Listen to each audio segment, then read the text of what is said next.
دیکھیں محبت کرنے والے امام بخاری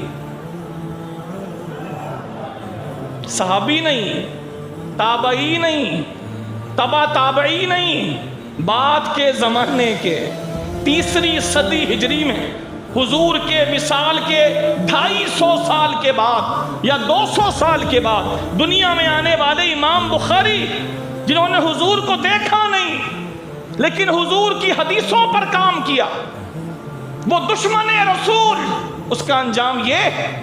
اور ادھر امام بخاری حضور کی حدیثوں پر کام کیا، جب دنیا سے گئے جس قبر کے اندر اتارا، اندر کا حال تو خدا جانے، اوپر کا حال یہ تھا کہ ان کی قبر کی مٹی سے بھی مشک کی خوشبو آتی تھی۔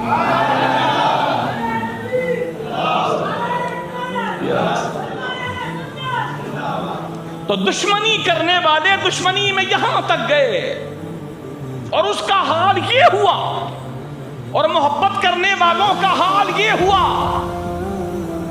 کہ برسوں کے بعد حضور کو دیکھا بھی نہیں، دنیا میں آئے اور حضور کی حدیث پر کام کیا اور دل سے کام کیا۔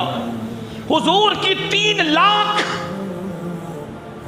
لاکھ میرے رسول کی حدیثیں زبانی یاد کی، 3 لاکھ حدیثیں یاد کی، امت کو بخاری شریف کا عظیم تحفہ عطا فرمایا۔